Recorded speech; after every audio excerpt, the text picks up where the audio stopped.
பிள்ளையார்பட்டி ஸ்ரீ கற்பக பிள்ளையாரை வணங்குகிறேன்.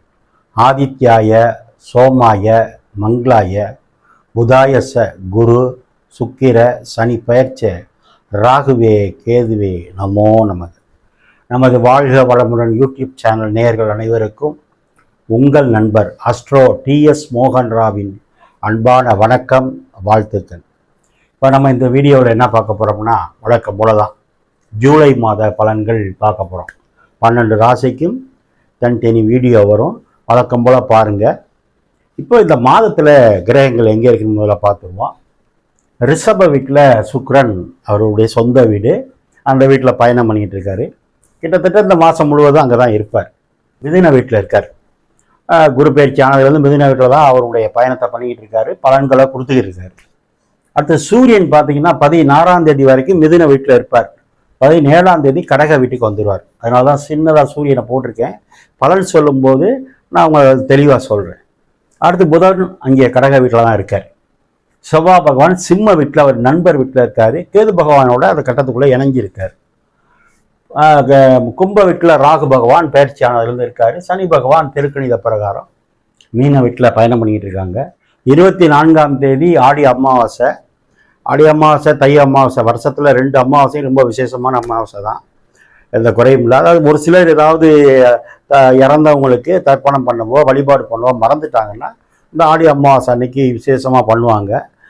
ஆடி அமாவாசையும் சரி, தை அமாவாசையும் விசேஷம்தான். அன்னைக்கு இறந்து போன நம்மளுடைய முன்னோர்கள் யாராவது இறந்து போயிருந்தாங்கன்னா அவங்களுக்கு தர்ப்பணம் பண்ணுறது, தானம் தர்மம் பண்ணுறது, வழிபாடு பண்ணுறது ரொம்ப ரொம்ப சிறப்பு.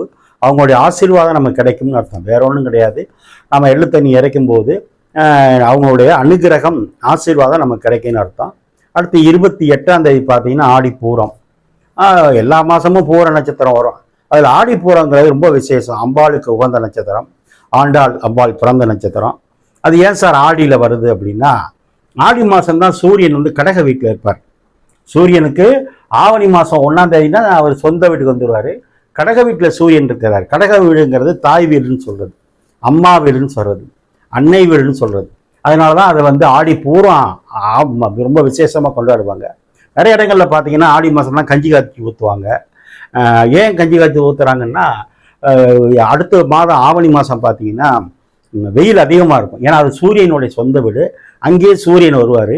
அப்போ வேக்காலம் குழந்தைங்களுக்கு, பெரியவங்களுக்கு வயிறு ஹீட் ஆகக்கூடாது, குளிர்ச்சியாக இருக்கணும் அப்படிங்கிறதுக்காக தான் கஞ்சி காய்ச்சி ஊற்றுவாங்க. அம்மனுக்கு கஞ்சி காய்ச்சி ஊற்றுறேன்பாங்க. ஒரு சில பகுதிகளில் பொதுவான தெருவில் வச்சே எல்லாரும் ஒன்று சேர்ந்து செய்வாங்க. அது வயிற்று புண்ணு ஆற்றும், ஆகாரமாக இருக்கும், தான தர்மம் செய்யும். அதனால தான் ஆடி மாதம் கஞ்சி காய்ச்சி ஊற்றுறது. அதை விட சிறப்பு, ஆடி மாதம் நிறைய பேர் மாலை போட்டு சமயபுரம் அம்மன், பண்ணாரி அம்மன், மாசாணி அம்மன், இப்படி மாலை போட்டு விரதம் இருந்து போகிறதெல்லாம் இருக்குது. சரி, அடுத்து செவ்வாய் அவர் நண்பர் வீட்டில் இருக்கார். அதை நான் பலனுக்குள்ள வரும்போது சொல்கிறேன். ஆக இந்த மாதம் முழுவதுமே ஒரு சிறப்பான மாதம் தான். ஆனி மாதமும் சரி, ஆடி மாதமும் சிறப்பான மாதம். நான் பலனுக்குள்ள போகும்போது சொல்கிறேன். நேயர்கள் நீங்கள் இப்போ தான் என் சேனலை பார்க்குறீங்கன்னா சப்ஸ்கிரைப் பண்ணிக்கோங்க. நிறைய பேர் எனக்கு வாழ்த்து சொல்கிறீங்க, ஃபோனில் நிறைய சந்தேகம் கேட்குறீங்க, மகிழ்ச்சியாக இருக்குது. யாருக்காவது எனக்கிட்ட ஜாதகம் பார்க்கணும்னா கீழே இருக்க என் நம்பருக்கு ஃபோன் பண்ணுங்கள். நம்ம வாட்ஸ்அப்பில் ஆன்லைனில் ஜாதகம் பார்க்கலாம். நான் வணங்கும் அந்த அண்ணாமலையார் உண்ணாமலை தாய், நித்தம் வணங்கி வேண்டி நிற்கும் குமரமலையான், என் தாய் தந்தையர்கள், அவங்கள வணங்கி இந்த மாத பலன்கள் கடந்த மாதம் போலவே உங்களுக்கு நிறைய நல்ல பலன்களே கிடைக்கணும்னு வேண்டிக்கிறேன். ஓம் நமச்சிவாய். இப்போ நம்ம கன்னி ராசியை பார்ப்போம்.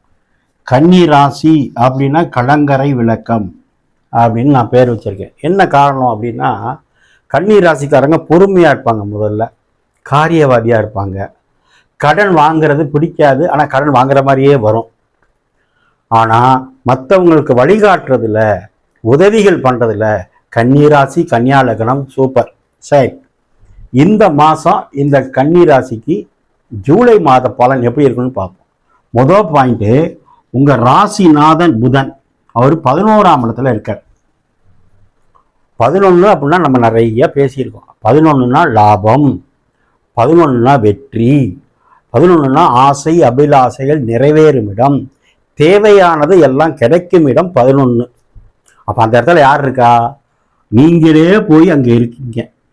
அப்போது இதை நான் சொன்ன விஷயங்கள் அத்தனையும் இந்த மாதம் நிறைவேறும், கிடைக்கும்னு அர்த்தம். நம்ம என்ன பேசியிருக்கோம்? 11ஆம் இடத்துல எந்த ஒரு கிரகம் இருந்தாலும் அது நன்மை தான் செய்யும். நீங்களே ராசிநாதனே அங்கே போயிருந்தீங்கன்னா, ராசிநாதன் புதன் அங்கே இருந்தா யோகம் தானே. அது மட்டும் இல்லை, 10 தொழில் ஸ்தானாதிபதி புதன் தானே. அப்போ அவரும் 11ல் இருக்கார்ல. அப்போ தொழில் நல்லா இருக்கு, லாபம் வருது, வருமானம் வரும் இந்த மாதம். சரி, இன்னொருத்தரங்க யார் இருக்கா? சூரியன் இருக்காரு. சூரியன் யாரு? வெளிச்ச கிரகம், வளர்ச்சி கிரகம். புதனோட சேருது. அப்போ உங்களுடைய வாழ்க்கை, உங்களுடைய சிந்தனை, உங்கள் செயல்பாடு வெளிச்சமாக இருக்கும், வளர்ச்சியாக இருக்கும், வருமானம் அதிகரிக்கும், உற்சாகமாக இருப்பீங்க, சுறுசுறுப்பாக இருப்பீங்க. அப்போ உங்களுக்கு உங்கள் வயசுக்கு தகுந்த மாதிரி என்னென்ன தேவையோ அத்தனையும் இந்த மாதம் கிடைக்கும். சரி, உங்களுக்கு 12ல் போய் செவ்வாய் இருக்கு. இருக்கலாமா சார்? இருக்கலாம். 3ஆம் வீட்டுக்கும் 8ஆம் வீட்டுக்கும் அதிபதியான செவ்வாய் கன்னி ராசிக்கோ கன்னியா லக்னத்துக்கோ நல்லவர் இல்லை. அப்போ அவர் எங்கே இருக்காரு? 12ல் போய் மறைஞ்சிட்டாரு. நல்லது. அப்போ என்ன இல்லை சார்? கடன் இல்லை, வியாதி இல்லை, நோய் இல்லை, எதிரி இல்லைன்னு அர்த்தம். சரி, அடுத்து உங்களுக்கு 10ல் குரு இருக்காரு. அது ஒரு கவலை இருக்கு. ஆனால் 16ஆம் தேதி வரைக்கும் சூரியன் அங்கே இருப்பார். அதனால 10ஆம் இடம் நான் தொழில் இப்போ தான் சொன்னேன்.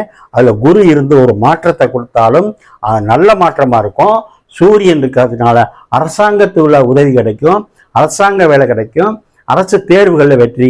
அப்புறம் சூரியன் 11க்கு வந்தாலும் நல்லது தான் பண்ணுவார். ஆக அரசாங்கத்தினால, அப்பானால, அரசியல்னால, ஆன்மீகத்தினால ஒரு மாற்றம், ஒரு நல்ல மாற்றம், ஒரு நல்ல முன்னேற்றம் உங்கள் வயசுக்கு தகுந்த மாதிரி இருக்கு.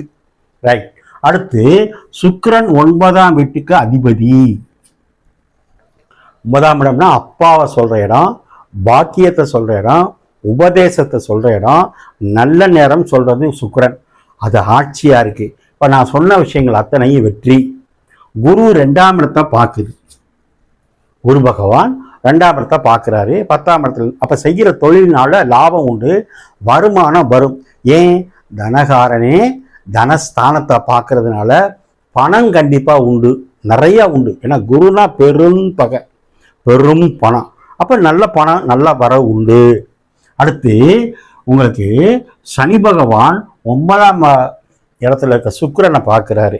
சனி யார்? உங்களுக்கு குலதெய்வம். உங்கள் அப்பாவை பார்க்குறாருன்னு அர்த்தம். அப்போ அப்பாவை பார்த்தா என்ன அர்த்தம்? குலதெய்வம் அப்பாவை பார்க்குது. அப்பாவை மட்டும் பார்க்கல, உங்களையும் பார்க்குது. உங்களை மட்டும் பார்க்கல, 4ஆம் இடத்தையும் பார்க்குது, அம்மாவையும் பார்க்குது. அப்போ உங்களையும் பார்த்து, உங்கள் அப்பாவையும் பார்த்து, உங்கள் அம்மாவையும் குலதெய்வம் பார்த்தா இதை விட வேற என்ன வேணும்? 6ஆம் இடத்து ராகு. நிறைய விளக்கம் கொடுத்துருக்கேன்.